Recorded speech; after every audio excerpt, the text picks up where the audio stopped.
विपक्ष के stamp CM के बयान पर अब मुख्यमंत्री नायब सिंह सैनी ने पलटवार करते हुए जवाब दिया है। सीएम ने कहा कि स्टैंप वो लोग थे जो दिल्ली से लिखकर आता था वही बोलते थे और वैसा ही करते भी थे।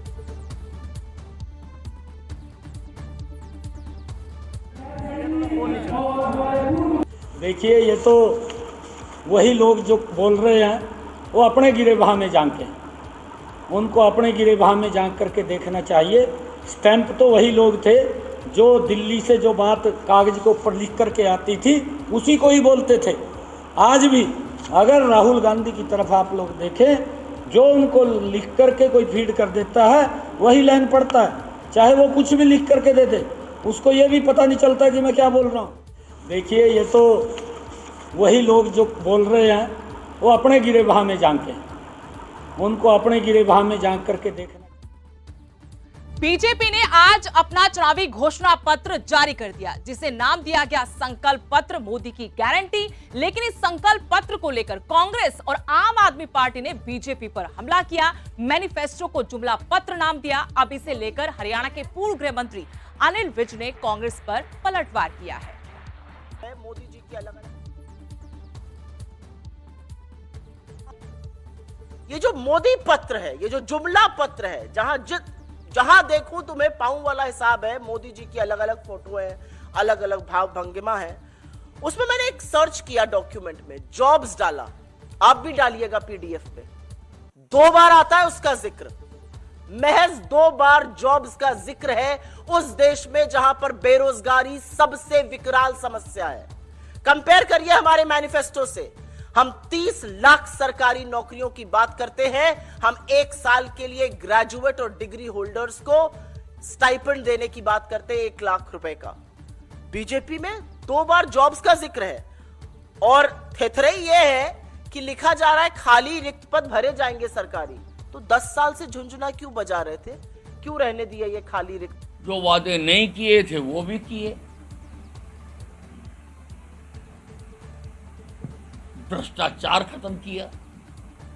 अरे मल्लिकार्जुन खड़गे जी, आपकी पार्टी के पूर्व प्रधानमंत्री राजीव गांधी ने कहा था कि अगर हम 100 पैसे भेजते हैं ऊपर से तो नीचे मिलने वाले को 15 पैसे मिलते हैं, 85 पैसे तो ये सिस्टम खा जाता है। मोदी ने वो सिस्टम ठीक करा। अब ऊपर से 100 रुपए भेजते हैं तो खाते में 100 रुपए जाते हैं, 99 पैसे भी नहीं होते। वो देखो तो सही, कितने लोगों को मुफ्त गैस के सिलेंडर दिए। तुम्हारे टाइम में सिलेंडर नहीं थे, तुम भी दे सकते थे, लेकिन तुम्हें तो अब गरीब नजर नहीं आते जब तुम सत्ता में होते हो। 70 साल तक लोगों को पीने का पानी नहीं मिला, नरेंद्र मोदी ने घर घर पीने का पानी बेचा। अरे शर्म करनी चाहिए कांग्रेसियों। तुम महात्मा गांधी का नाम लेके राजनीति करते रहे, जिन्होंने स्वच्छता पर इतना जोर दिया था, पर तुम्हारी किसी भी सरकार ने 70 साल तक स्वच्छता की बात नहीं की। बीजेपी के संकल्प पत्र पर वित्त मंत्री जेपी दलाल ने भी बयान दिया है। उन्होंने कहा कि मोदी ने किसानों का भला किया, तीसरी बार वो ही पीएम बनेंगे।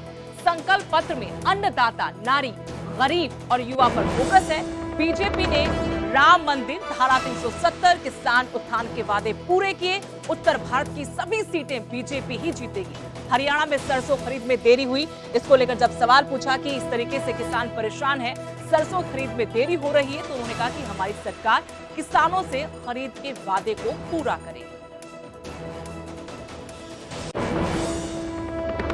मंत्री जी ने जो हमारा भारतीय जनता पार्टी का संकल्प पत्र पेश किया और दोबारा से प्रतिबद्धता देश के सामने रखी कि देश के विकास के लिए अपना जो योजनाएं हैं वो सामने रखी है। और ये मूलतः 4 चीज़ों पर आधारित है। ज्ञान पर, गरीब पर फोकस है, युवा पर फोकस है, अन्नदाता पर फोकस है और नारी पर फोकस है।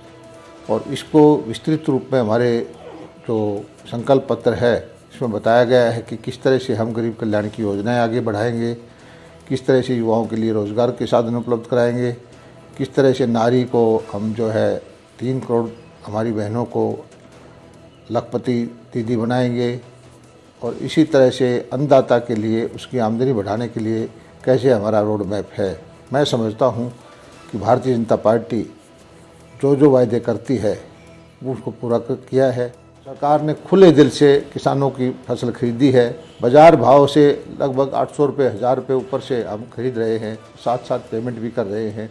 ये सही है कि एकदम से किसान आने की वजह से मंडियां भरी हुई हैं और गेहूं की खरीद अब धीरे धीरे करके तेज गति से पकड़ेगी। किसान भाइयों के लिए हम समर्पित हैं। किसानों की फसल खरीदने का हमारा जो वायदा है हम उसको पूरा करते हैं। वहीं कांग्रेस नेत्री चित्रा सरवारा ने भाजपा पर जमकर जुबानी प्रहार किए। चित्रा ने कहा कि मुख्यमंत्री नायब सिंह सैनी हरियाणा में ताबड़तोड़ रैलियां कर रहे हैं, लेकिन इनमें भीड़ गायब है। भाजपा के 400 पार के नारे पर उन्होंने कहा कि ये नारा वैसे ही निकलेगा जैसे 75 पार का नारा था। कांग्रेस उम्मीदवारों के नामों के ऐलान में देरी पर कहा कि हरियाणा में अभी चुनाव में काफी वक्त है। जहां चुनाव हो रहे हैं वहां पर कैंडिडेट अनाउंस हो चुके हैं।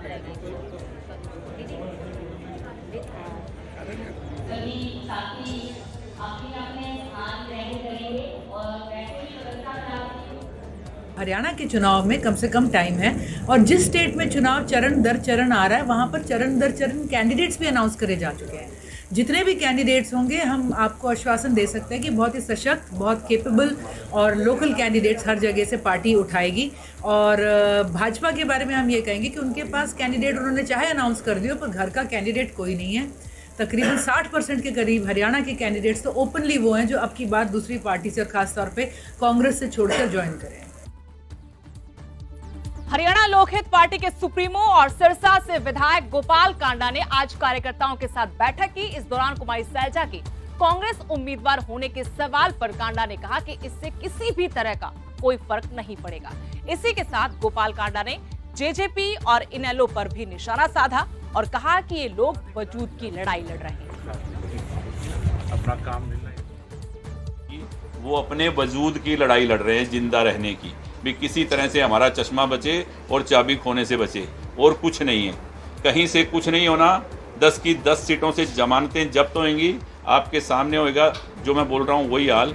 वो सिर्फ अपना निशान बचाने के लिए, अपना वजूद बचाने के लिए लोगों को गुमराह कर रहे हैं और उनके पास कुछ नहीं है। और जेजेपी की वो अपने वजूद की लड़ाई लड़ रहे हैं, जिंदा रहने की भी किसी तरह से हमारा चश्मा बचे और चाबी खोने से बचे, और कुछ नहीं है।